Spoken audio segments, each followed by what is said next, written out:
ভাইয়া রে, ইন্ডিয়ার হাতে তো পুরো কাশেম কাকার মাইকটা ধরাই দিল ইংল্যান্ড। যেভাবে ইংল্যান্ড ডোমিনেট করে ম্যাচটা জিতলো, বিশ্বাস করেন ভাই, আমি এখনও সেই দুঃসহ স্মৃতি ভুলতে পারতেছি না। 371টা রান যেভাবে শেষ করছে, তাতে ইন্ডিয়ার আমার মনে হয় 4টা ভুল, এই 4টা ভুলে এই ম্যাচটা হারাই দিছে। প্রথম ভুলটা ছিল ইন্ডিয়ার ক্যাচ মিস, 7-4টা ক্যাচ মিস করছে তারা সেকেন্ড ইনিংসে। দ্বিতীয় ভুলটা ছিল ইন্ডিয়ার ব্যাটাররা মনে হয় একটু স্লোই খেলে ফেলছে এই পিচে। তৃতীয় ভুলটা ছিল গম্ভীরের টিম সিলেকশন।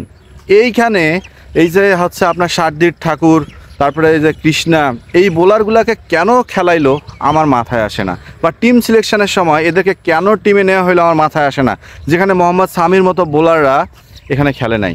অথচ বুমরা সিরাজ ছাড়া ইন্ডিয়াতে প্রতিষ্ঠিত কোনো পেসার ছিল না।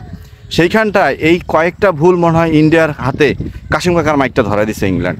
তাছাড়া ইংল্যান্ডের যে ব্যাটাররা ছিল, এই ব্যাটাররা তো ছিল নাদান রে ভাইয়া, এরা তো একদম নাদান, শিশু ব্যাটার। সেইখানে ইন্ডিয়াকে কিভাবে নাস্তানাবুদ করলো ইংল্যান্ড আসলে মাথায় আসতেছে না। কারণ ইংল্যান্ডের ব্যাটারদেরকে নিয়ে আমি কোনো আশাবাদী ছিলাম না। আমার ভিডিও যারা দেখছেন আপনারা, তারা ক্লিয়ার কাট শুনে গেছেন যে ইংল্যান্ড কোনোভাবেই ইন্ডিয়ার সাথে পাত্তা পাবে না, শুধুমাত্র বেন স্টোক ব্যতীত।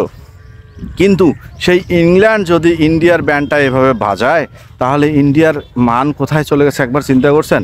ইন্ডিয়ার ব্যাটাররা কেন স্লো খেলছে? হয়তো 5টা সেঞ্চুরি পেয়ে গেছে, এটা নিয়ে ইন্ডিয়া কিন্তু পুরো ওভার কনফিডেন্স হয়ে গেছিলো।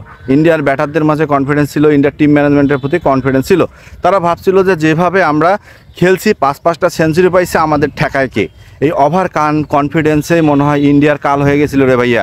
এবং সেই সাথে আগেই বললাম যে এই যে প্রসিদ্ধ কৃষ্ণা এবং হচ্ছে শার্দীল ঠাকুরের মতো বোলারকে ইংল্যান্ডে খেলারও কোনো মানে আসে না, কারণ এদের হাতে যথেষ্ট পেস নাই। হইতে পারে তারা সুইং করে, আমি বলতেছি না যে তারা ভালো বোলার না, তারাও খুব ভালো বোলার। কিন্তু ভাইয়া, ইংল্যান্ডের মাটিতে যদি কোনো ভালো সুনির্দিষ্ট একদম স্পিড পেসার না থাকে, বলে গতি না থাকে, তাহলে ভাইয়া এই মিডিয়াম পেসার দিয়ে, মানে ছোটো মোটো টোনর মোনর পেসার দিয়ে ভাইয়া ইংল্যান্ডের মাটিতে ম্যাচ জেতা সম্ভব না, যেটার ভুক্তভোগী হয়েছে ভারত। এবং ভারতের এই ভুক্তভোগীর কারণেই ভারত কিন্তু ভাইয়া ম্যাচ হেরে গেছে। আপনারা স্বীকার করেন আর না করেন, এই ওভার কনফিডেন্স, 7-7টা ক্যাচ মিস, সেই সাথে বুমরা এবং সিরাজের উইকেট না পাওয়াই ইন্ডিয়ার কাল হয়ে দাঁড়াইছে। এবং ইন্ডিয়ার এই যে প্রথম ম্যাচটা যে টেস্ট চ্যাম্পিয়নশিপের হারলো, এই হারাটা নিয়ে পাকিস্তানিরা যা কী সুখ পাইছে রে ভাইয়া। মনে হয় যে তারা পুরা ভারতবর্ষ জয় করে ফেলছে।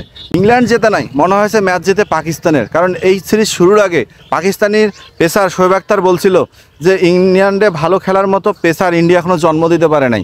এই কথাটা শোনার পর আমার খুব গা জ্বলছিল এবং আমি প্রতিক্রিয়া জানাইছিলাম। যারা আমার ভিডিওটা দেখছিলেন তারা হয়তো বলছিলেন যে ভাই, আপনি আসলে মানে ভালো কথাই বলছেন। কারণ কিন্তু রে ভাইয়া, এইভাবে যে ম্যাচটা হারতে হবে আমি বিশ্বাস করেন একটু কল্পনা করতে পারি নাই। আমি ভাবতেও পারি নাই যে 371 রান ইংল্যান্ড ইন্ডিয়ার অন্তত বুমরা সিরাজদের বিপক্ষে তারা চেস করবে। পরে চিন্তা করে দেখলাম যে আসলে চেস করার কারণটা কি। চেস করার কারণ একটাই, ওই যে 2টা বোলার, ইন্ডিয়ার 2টা পেসার এখানে মারা দিছে। কারণ তারা উইকেট পাইছে, ঠিক আছে, কিন্তু ভাইয়ারে ডোমিনেট করে খেলার মতো খেলা, অতিরিক্ত এক্সট্রা রান খরচ করার খেলা, যেমন বুমরা যদি আপনি ইকোনমি রেট দেখেন, সেখানে দেখেন কত কৃপণ বোলিং করছে। সিরাজের ইকোনমি রেট দেখেন সবচেয়ে কত কৃপণ বোলিং করছে, কিন্তু এই 2 বোলার একদম 2 হাত বিলায় রান দিছে, তারপরে কিন্তু তারা উইকেট পাইছে। সেইখানটায় গিলের ক্যাপ্টেন্সি নিয়ে একটু প্রশ্ন তোলা যায়। গিলের ক্যাপ্টেন্সি ছিল একটু তাড়াহুড়া টাইপের, যে তাড়াতাড়ি বল করো, ওভারটা তাড়াতাড়ি শেষ করো। এই জিনিসটা মনে হয় গিলের একটু শুধরাইতে হবে। কারণ এভাবে যদি বোলারদেরকে প্রেশার ক্রিয়েট করে, তাহলে আমার মনে হয় বোলাররা তাদের পারফরমেন্স ভালো করতে পারবে না। আপনাদের মনে আছে কিনা জানি না, একটা দৃশ্যর এক্সাম্পল দেই।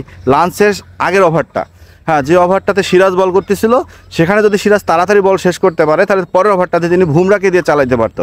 সেইখানটায় সিরাজ কিন্তু রাগ হয়ে গেছিলো যে কোনো দরকার নাই, এই বলেও তো একটা উইকেট যেতে পারে। আপনারা শুনছেন কিনা জানি না, আপনারা পারলে আবার রিপিট দেখে আসেন ম্যাচটা। সো এই কারণগুলো নিয়ে ইন্ডিয়ার হাতে ভাইয়ারে কাশেম চাচার মাইকটা ইংল্যান্ড এভাবে ধরাই দিবে, আসলে ভাবতেও কষ্ট লাগতেছে। রাউটে যারা দেখছেন তারা অবশ্যই সাবস্ক্রাইব করতে ভুলবেন না।